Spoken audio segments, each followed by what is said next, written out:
So good afternoon and a very warm welcome to you all. I'm Ben Hayes. I head up the Centre of Animal Science here at QOFI. Next slide, thanks. So I'd like to do a quick acknowledgement of country. The University of Queensland acknowledges the traditional owners and their custodianship on the lands on which we meet.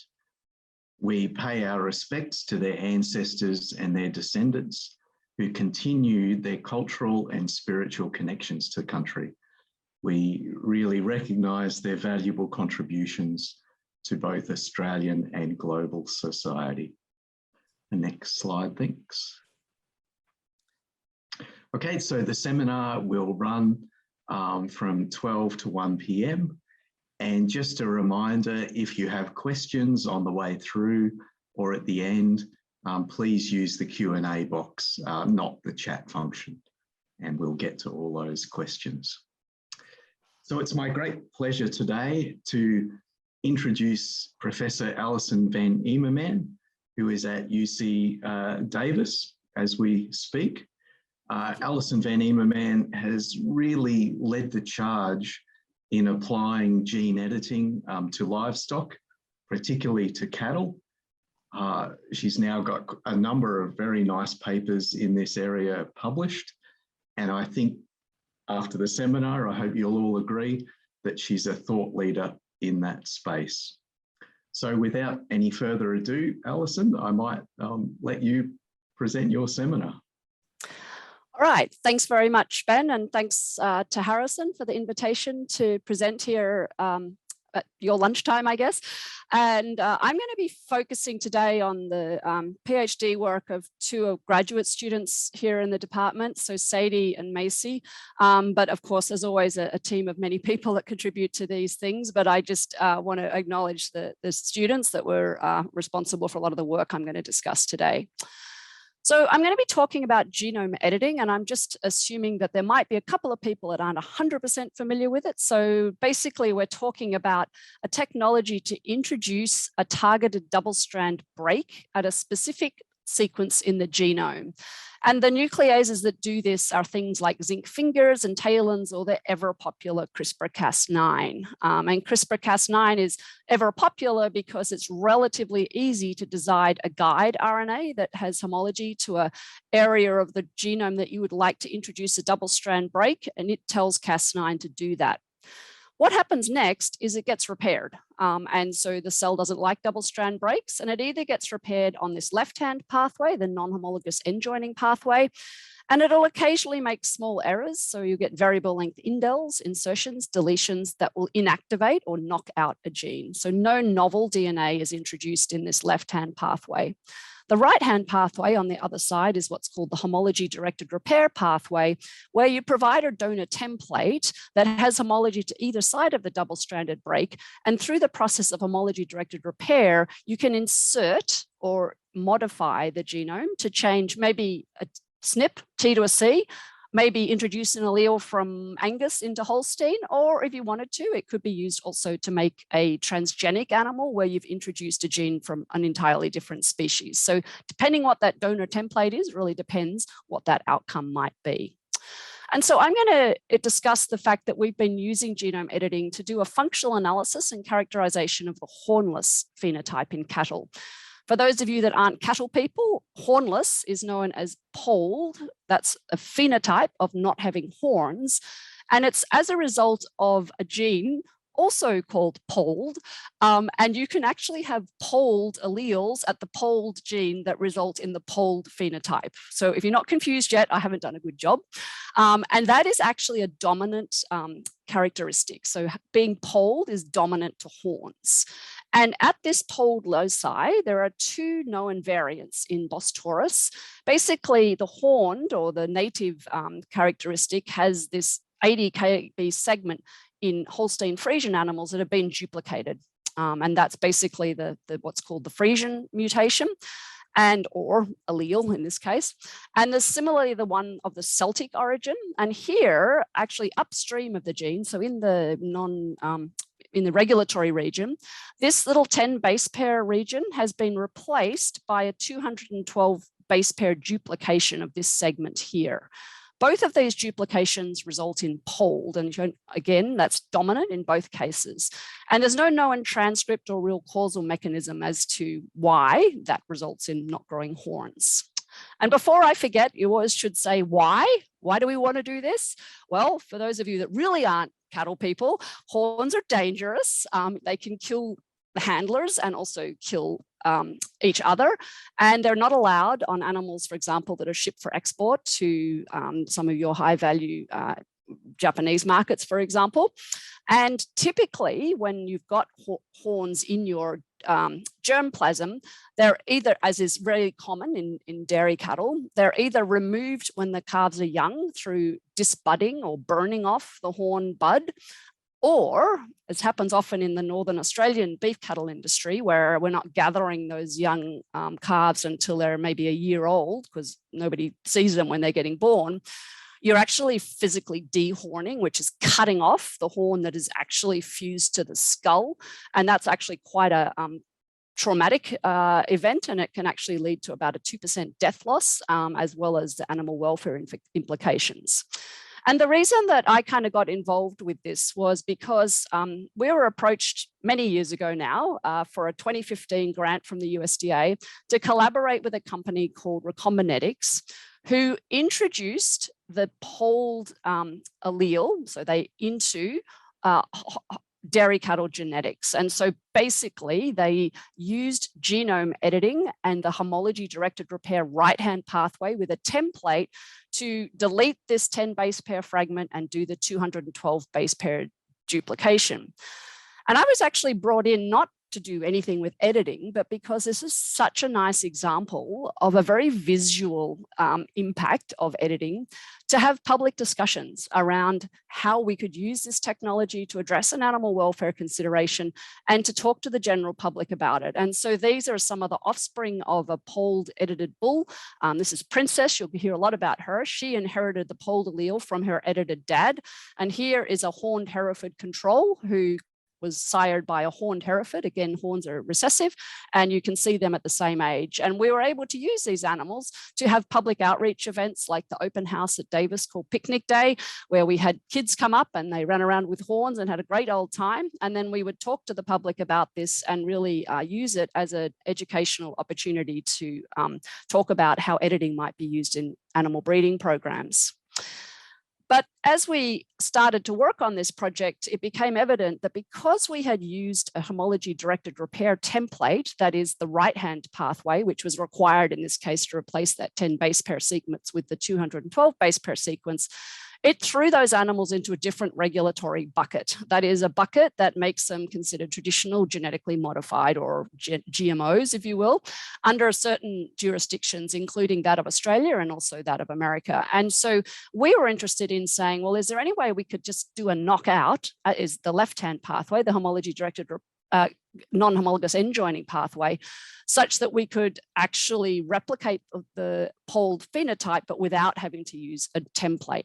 And so we tried a couple of different approaches for this. And one of our first hypotheses was that this 10 base pair sequence that is replaced by the 212 base pair segment, is deleting that alone sufficient to result in a polled phenotype? So we know it's knocked out in the polled allele, but is that removal alone sufficient? And the way that we did that was by designing guides that basically flanked this 10 base pair sequence such that we could cut it out of the genome.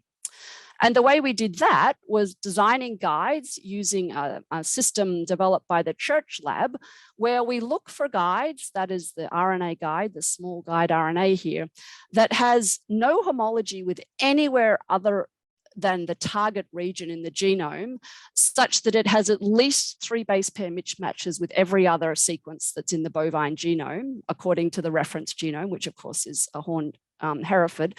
And then we also wanted to make sure there was a mismatch within that seed region. And the reason for this is to try to minimize the possibility of an off-target edit, or that is editing in a place where you're not targeting to. And so we developed this and optimized a system to actually introduce edits into a developing zygote. And the way that we do editing at Davis is we are using one-cell zygotes. So this is after they've been fertilized, and you can see the polar bodies here. And we co-inject them with a dual guide RNA that's associated with a Cas9 in a ribonucleic protein complex.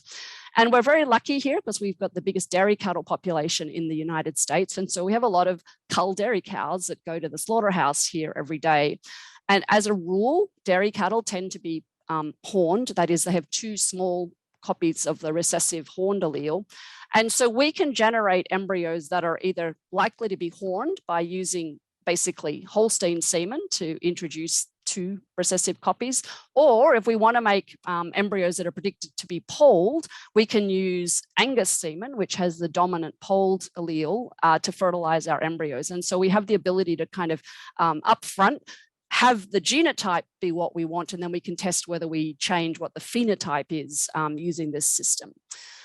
We then take those blastocysts through to 7 days, and then we get the nicely expanded blastocysts and we transfer them and put 2 or 3 embryos into synchronized recipients. And so that was done in this case, and I'm going to present the results. And this is kind of the typical analysis here. So we're taking 95-day fetuses, and I'll just run through this gel. So we've got negative control lane. This is a heterozygous animal. This is the polled allele. And then this is the horned allele. And then this is the polled allele. That's 212, well, actually 202 base pairs bigger, right? So it's got that insertion.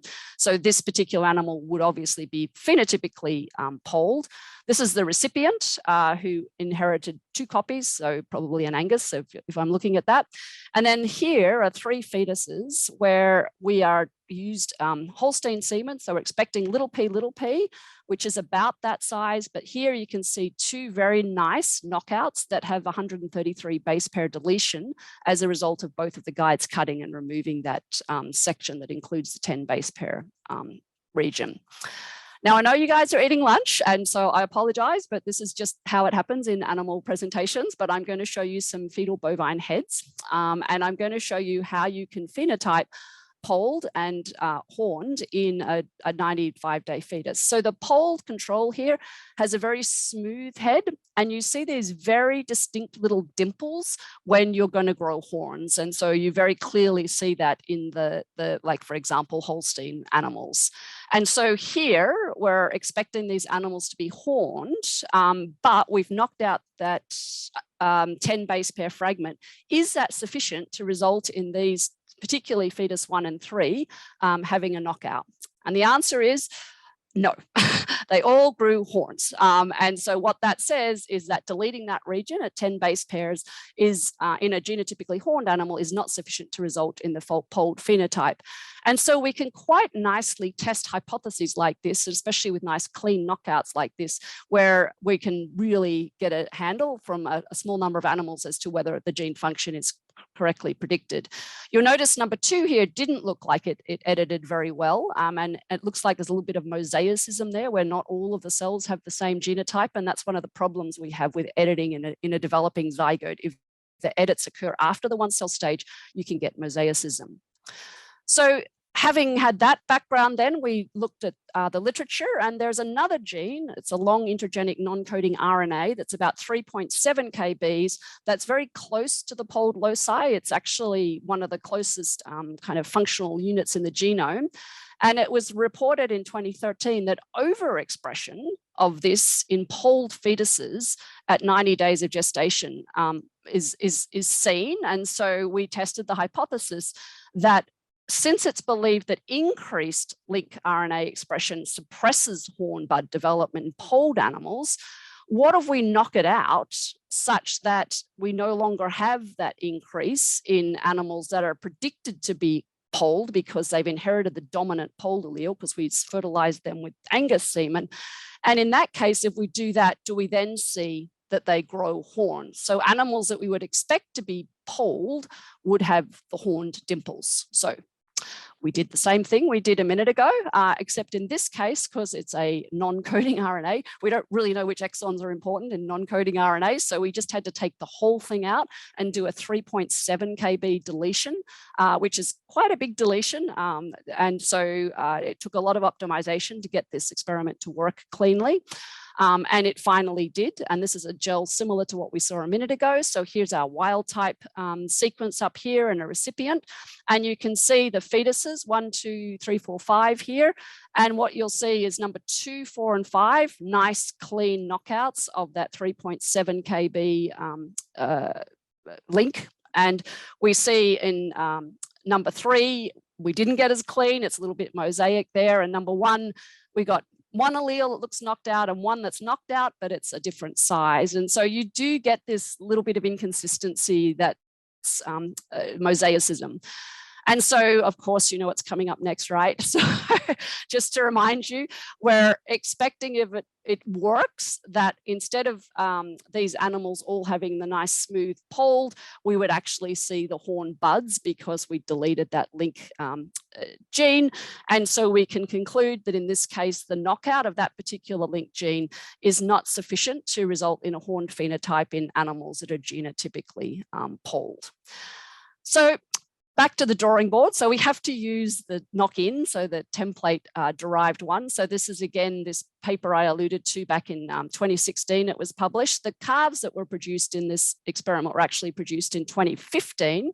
And again, what they did is they used homology-directed repair and a template that had that 212 base pair deletion duplication to make a duplication that's dominant. And so these dominant polled dairy cattle genetics will cross to our horned Herefords here at Davis. And again, horns is recessive. And we got 6 calves that were born in November of 2017. And guess what? They were all polled. Well, duh, they got a dominant gene from their dad. You know, Mendel knew what he was talking about, but we really had to test that hypothesis. And so we followed these animals through and we kept phenotyping them. And this is one of the offspring. This is good old Princess. She kept not growing horns every day. And this is Cinderella, who was sired by just a regular old Holstein over the top of a horned Hereford. And she kept growing horns every day. It's not the most interesting phenotype, but that was what we found. And then we sequenced them and we actually published all of that back in 2020. And we were done with the experiment. And so we asked the FDA if we could basically put these animals into our slaughterhouse here, and we typically sell the meat to whoever wants to buy it, and it enters commerce basically. And the answer was no. These are investigational new animal drugs. They're unapproved drugs, and to get unapproved drugs into the market, you have to do a food safety test. And so what they asked us to do was to see if our request to put these drugs into the market was consistent with public health. We were to provide a nutritional compositional analysis of the muscle tissues, and that should be compared with a conventional counterpart.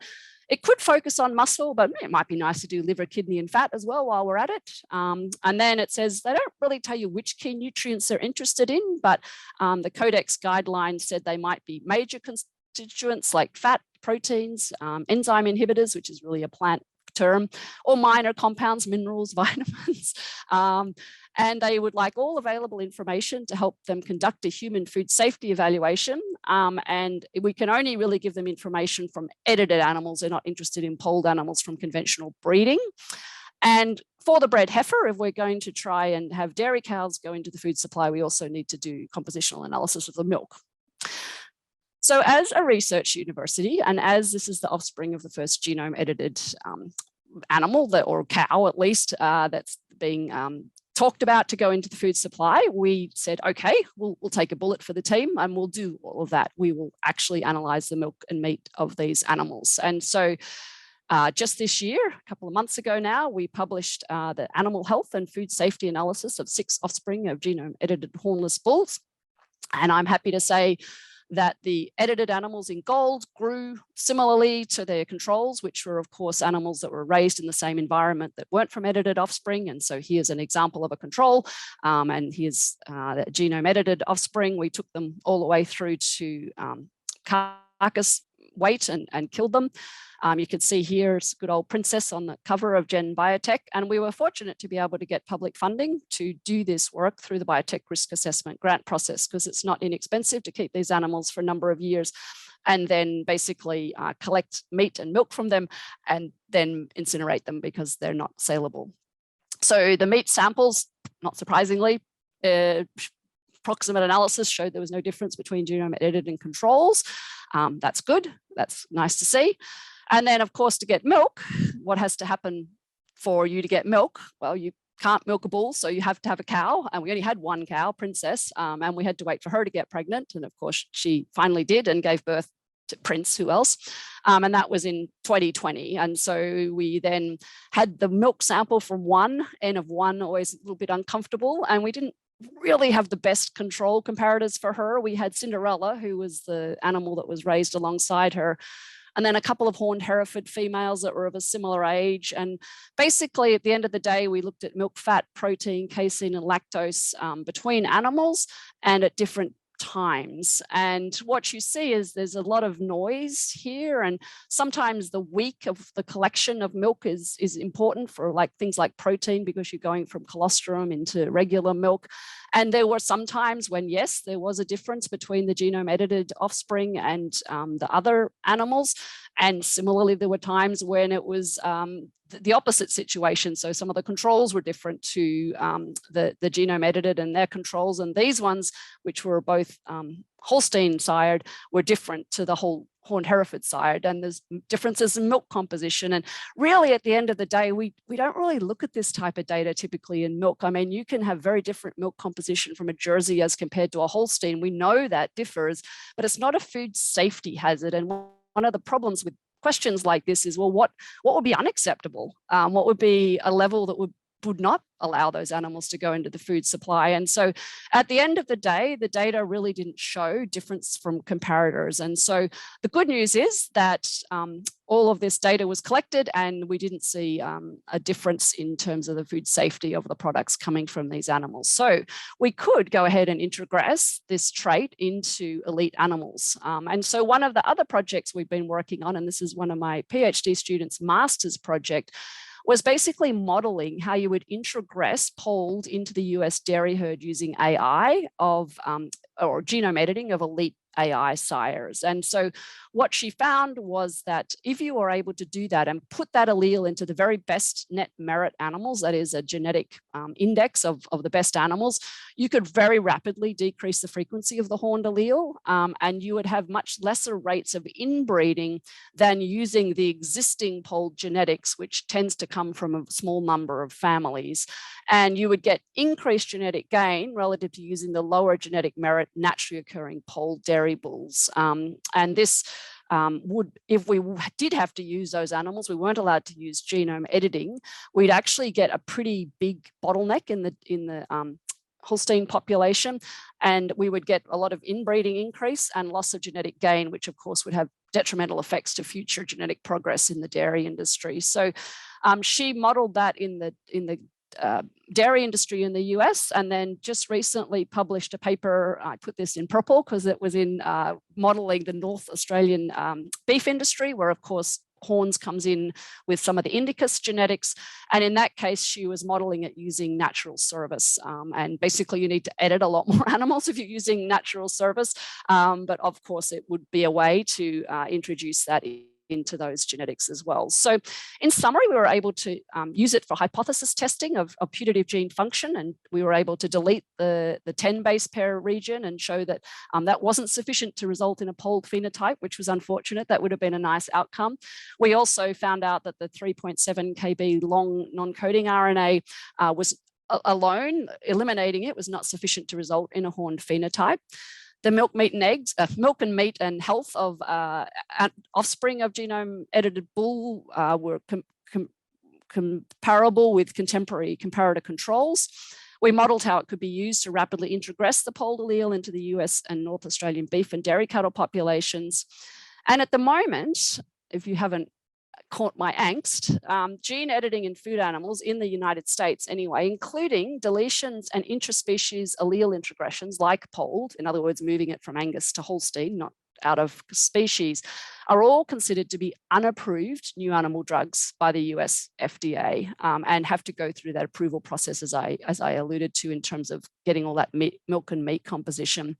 And the reason I bring that up is it's actually quite problematic from a research perspective. And so this was our stable of cattle that were involved in this experiment. It looks kind of crazy. So here's the genome edited bull, who again was born in 2015, which was 7 years ago. And he was mated to our 6-horned Hereford cows and had the 6 offspring. So his princess over here and her 5 male offspring. Then we had some contemporary controls that were sired either by horned Herefords or a non-edited Holstein. And we had another 6 animals here. So some of them had Holstein sires, some of them had horned Hereford sires. All of these animals are fine. Some of them have horns. Actually, all of these have horns. They can go into the food supply with no problem. But because these guys are the offspring of an unapproved drug, what that basically meant is that these animals, which actually, when we actually inseminated the cows, we didn't know they were going to be unapproved drugs. And so we suddenly got caught drug dealing without really knowing that was what's happening.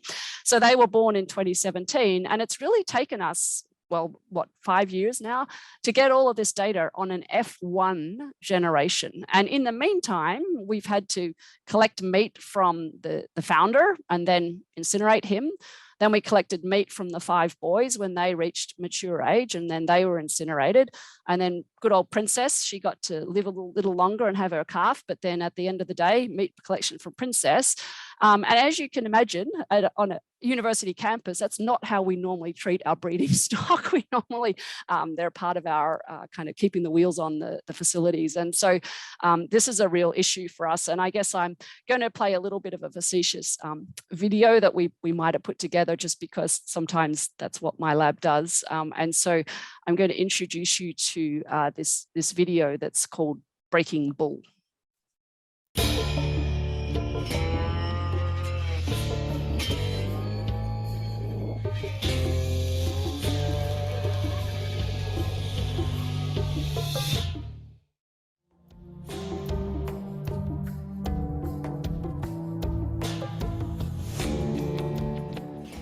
My name is Dr. Alba Ledesma, and I'm a veterinarian.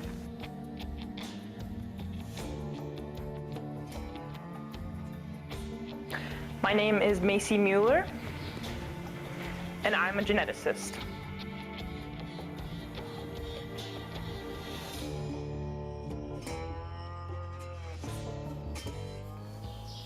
My name is Tinker High, and I am a drug trafficker.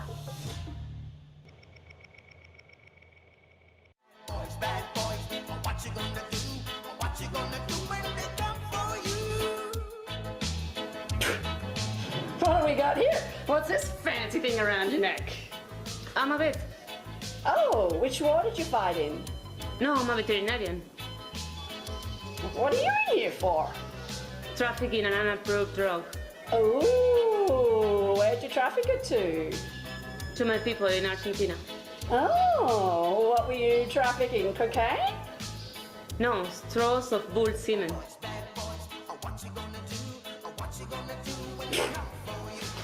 What do we got here? I'm a scientist, What are you in here for? selling an unapproved drug that I made. Oh my God, you're like the Walter White of the University of California? What, you brew up a little bit of crystal meth? Actually, it was a cow. That's like genius. You shipped the meth in a cow? How did they find out? That's amazing. Actually, the cow was the drug. It was an IgA. IgA, I haven't heard of that one. I've heard of LSD. Is it like that? No, it's an intentional genome alteration. So this cow was missing some DNA. Guys, get me out of here. These two are crazy. What you gonna do? What you gonna do when they come for you? Bad boys, what you gonna do? Okay, on to the topic that my seminar is actually about here, and that is that genetic improvement, I think we all agree, is a powerful tool to drive animal ag sustainability. And of course, the beauty is it's permanent and cumulative. And really, it's by manipulating these components of the breeder's equation, which I'm actually obligated by law to show in every genetics presentation, that we can alter the rate of genetic gain. And so anything we can do to increase the numerator components here or decrease the generation length is going to accelerate the rate of genetic gain towards, hopefully, a clear breeding objective with a structured breeding program. So how do these get manipulated, or how do we influence them by using the technologies of genomics, advanced reproductive technologies, and genome editing? So genomic selection, I don't need to tell this audience, has the opportunity to increase the accuracy and decrease the generation interval through the selection of young animals.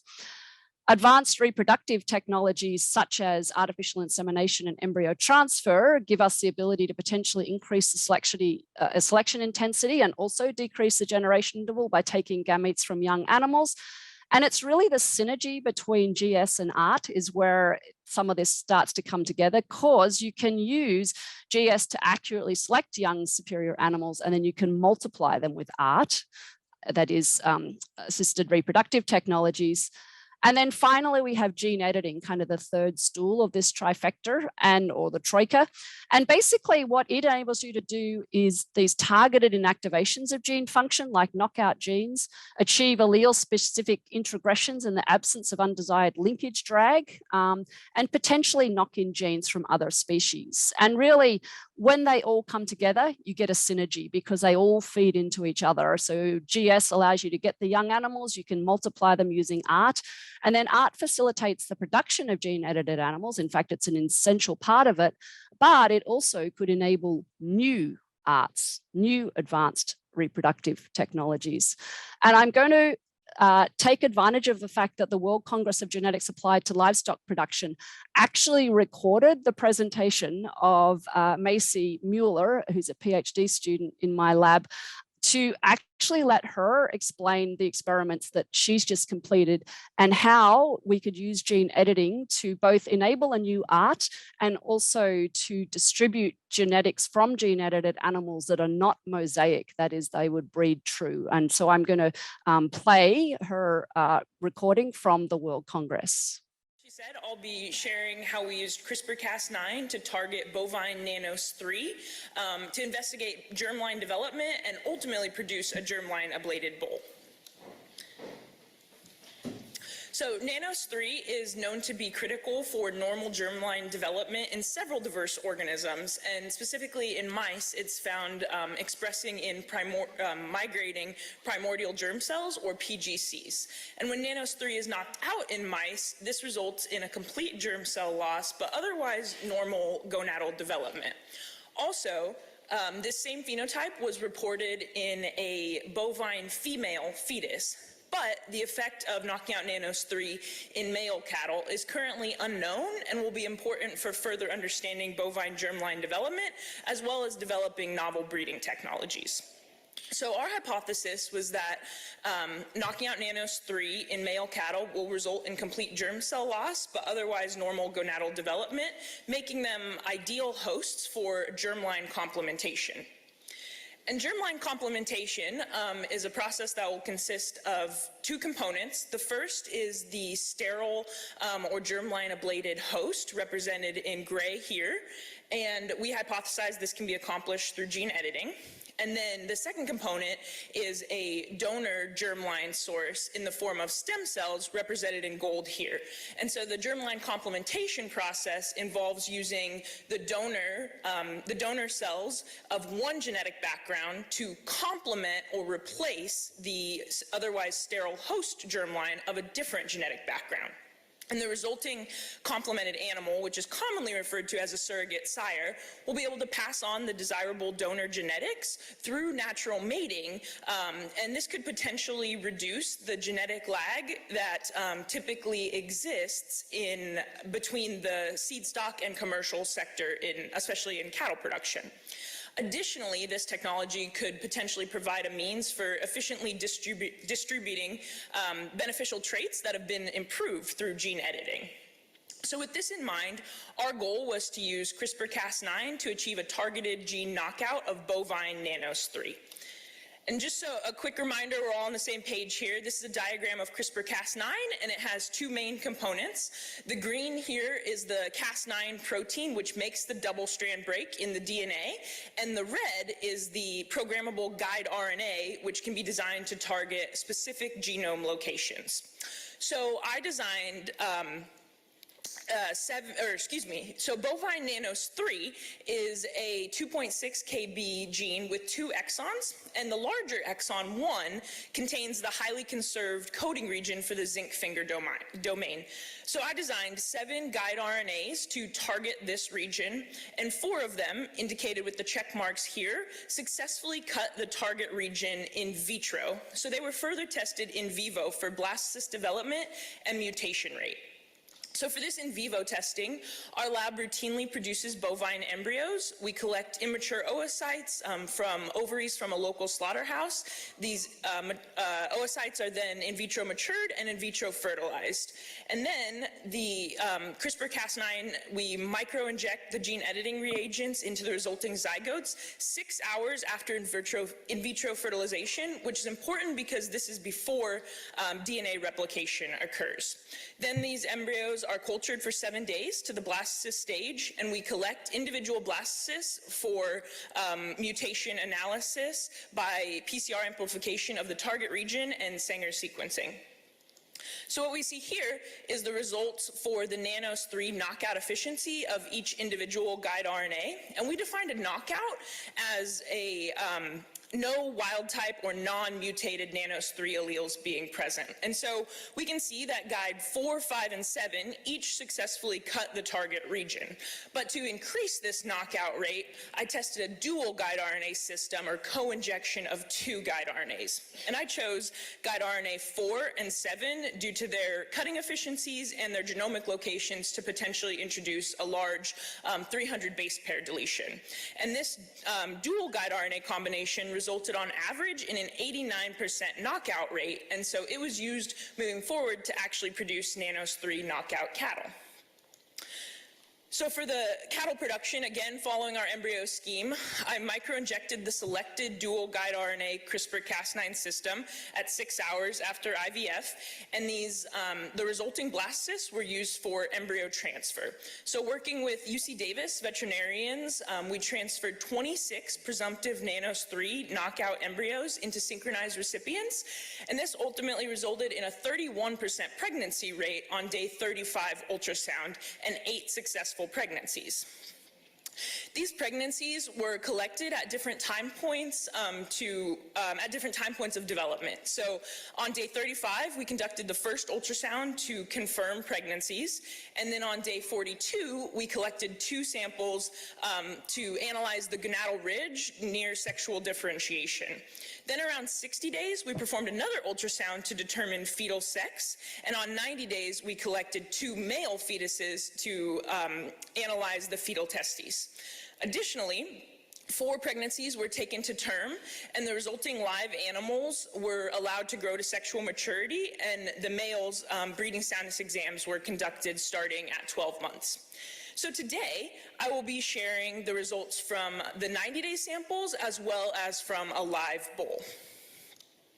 So for the 90-day samples, here's the initial genotype analysis of the nanos 3 targeted region. And so in the third lane here, we see a positive control, which is the wild type nanos 3 band size at 610 base pairs. And then in the first 2 lanes, we have those 90-day samples where we see mutations present. And our analysis indicated that these were, in fact, nanos 3 knockouts, so no wild type alleles. However, they were mosaic, meaning that they carried multiple alleles with different size indels, but all predicted to cause a loss of function in nanos 3. And specifically, if we look in the first lane, 3987, we see that the this animal did carry the intended large deletion at 300 base pairs. So then from the knockout samples, the gonads were isolated as well as from 2 age-matched controls, and these were prepared for single-cell RNA sequence analysis, which consisted of gonad dissociation and single-cell isolation, followed by library preparation using a split-pool combinatorial barcoding kit from Parse Biosciences, and then sequencing and analysis by the Parse Biosciences pipeline and the Seurat package in R. So here's a summary of the results, and this is a UMAP in which every dot represents an individual cell, and the clusters are based on the gene expression of those individual cells. So I identified the clusters based on differential expression of conserved marker genes. And for example, we see here that well-known primordial germ cell markers DAZZLE and DDX4 are only expressed in this top cluster, so it was identified as the PGC cluster. And next, we'll see the same UMAP, but now we have it colored by treatment. So our knockout samples are in red, our control samples are in red, and our knockout samples are in blue.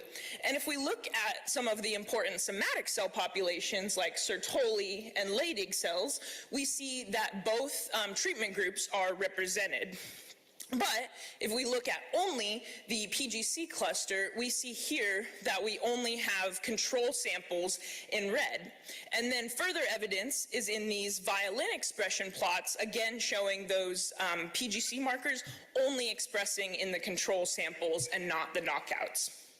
So overall, what we found is that there was a complete loss of PGCs in the 90-day knockout testes, but all the somatic cell populations were present and comparable to the 90-day wild type samples. So finally, after 9 long months of waiting, in September of 2020, we had the birth of our first live bull calf. This was bull number 838. We nicknamed him Fauci. You can guess the reasons there. And so here I collected the blood and extracted DNA and ran a Nanos 3 PCR. And this is the same gel layout with the third lane having the positive control of the 610 base pair wild type size. And then the first 2 lanes are just 2 replicates of bull 838's blood. And so we see here that he's also a mosaic knockout carrying that large 300 base pair deletion. And here the different letters represent different alleles. So then he grew to sexual maturity, where at 12 months we conducted the first breeding soundness exam, and what we found is that bull 838 had normal libido and an anatomically normal reproductive tract. But when we evaluated the resulting ejaculate under the microscope, we found seminoplasma only with no sperm present. And furthermore, we conducted 3 of these breeding soundness exams and confirmed still no sperm present. So ultimately, bull 838 was harvested so that we can conduct a full analysis of his reproductive tract. And we can see here that, again, the anatomically normal reproductive tract with all of the accessory sex glands present. And then further, the testes were collected and cross-sections were evaluated by H&E staining. And so here we have an age-matched control for comparison. And then when we look at bull 838, what we see is that both samples have Sertoli cells lining the seminiferous tubules, but 838 is lacking germ cells. And this actually looks very similar to a condition known as Sertoli cell-only syndrome. So taken all together, we find that the Nanos 3 knockout bull 838 was in fact germline ablated, but had normal reproductive development, so suggesting the potential to serve as a host for germline complementation. And overall, through this study, we achieved high CRISPR-Cas9 knockout rate for Nanos 3 by optimizing a gene knockout approach using a dual guide RNA system in developing bovine zygotes at 6 hours after IVF, and ultimately produced 8 pregnancies. Although both the 90-day samples and the live bull were mosaic at the Nanos3 target site, there were no wild type alleles present, and all of the mutations resulted in a Nanos3 loss of function.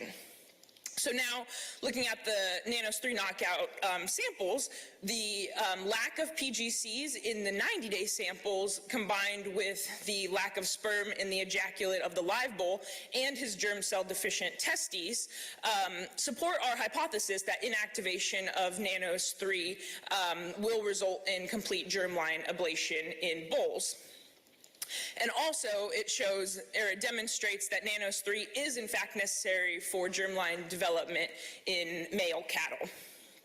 But importantly, in the 90-day samples, we had all other somatic cell populations present, and in the bull, we had the normal libido and anatomically normal reproductive tract. And so overall, this suggests the potential for Nanos3 knockout bulls to serve as hosts for germline complementation, which will enable surrogate sire production, and this could be a really invaluable tool for not only more efficiently disseminating elite donor genetics, but also those beneficial traits improved through gene editing. So I think that that example, I felt like I had to put Macy on because that's her PhD, and also when the students do such a good job presenting, it's just have them do it. So the kind of final piece then is, so we've got these hosts that have had their germ lines knocked out, and then there's kind of two different ways that you can go about complementing their germline. And so what's shown here is the gray are kind of the steps to produce the host animals, and then the green and blue represent two alternative ways to basically generate the donor cells. So this way is basically taking testicular biopsy or perhaps going through pluripotent stem cells to produce primordial germ-like cells and complementing them at when the animal is born. So in this case, when it's a live juvenile animal where they're doing the complementation, and that basically then results in a surrogate sire after 100 days or so that has a germ line from the green line here, but he's got non-mosaic somatic tissues. Or you can go up here and actually do the complementation in the zygote or in the developing embryo before blastocyst stage. So before you would transfer them to an embryo transfer cow, and then you'll go through an ET and bull maturation. And either way, you get a surrogate sire. It's just a very different way to approach these two things. And then at the end of the day, you get animals that produce these offspring that don't belong to the somatic tissue of those bulls. So that's all good and well. Could you do this in Australia? And the answer is yes, actually, because if you look at the agricultural gene editing regulations around the world, this is a summary from a website called the Genetic Literacy Project. In Australia, the editing of crops and animals, if you're just doing a targeted knockout, in other words, you're going down that left-hand pathway, the non-homology end joining pathway, and doing a knockout, so there's no template DNA involved, then you're not treated differently to conventional breeding. And so this does offer an opportunity, I think, for Australia to potentially work on this technology, and it effectively makes artificial insemination available to the beef industry, even the extensive beef industry up north, because you could have all of your surrogate sires running around with the very best genetics that belongs to the breed that you're trying to replicate. And so I think there's a really interesting opportunity there. So I hope I've convinced you that there's a real synergism between genome editing, assisted reproductive technologies or ARTs, and genomic selection to accelerate genetic improvement. And so Macy went through and outlined how Nanos3 is, we think, a really good target just because it knocks out those germlines at a very young stage of development, and it opens that kind of developmental niche for the stem cells of the unedited stem cells to take over that gonad. And these animals were otherwise normal, and they have a potential to be hosts for germline complementation and enable donor-derived gamete production. And I think they would be a really good thing in Australia, because they should not, if in the case when you haven't edited the stem cells, they shouldn't trigger additional regulatory oversight in Australia. And introducing confirmed edits into the donor stem cells prior to complementing them would actually produce non-mosaic germline edited animals. And that's, as you saw in all of my examples, one of our issues is we're getting mosaicism. That is more than one genotype present in an animal. They're not going to breed true necessarily. And that's a problem from a regulatory perspective. But more generally, you know, if you want to buy a bull that's been edited for slick and it's going to be 80% of its offspring will inherit it, that's probably not a great way to sell it. And I think genome editing has the potential to introduce useful genetic variation into breeding programs in the absence of linkage drag, and potentially could enable new assisted reproductive technologies like surrogate sires. So with that, I just want to acknowledge our funding sources. None of this happens without funding, and also the many members of the lab that are involved in this work. It's definitely a team sport, and also some of our collaborators and advisors that have helped us in the development of some of this work. And so with that, I am going to open it up for questions. And I believe the way this works is Ben is going to address the questions to me, if I'm not mistaken. And so I'll turn it over to you, Ben. Thank you very much, Alison. That was terrific, very exciting. And thank you, Macy, as well.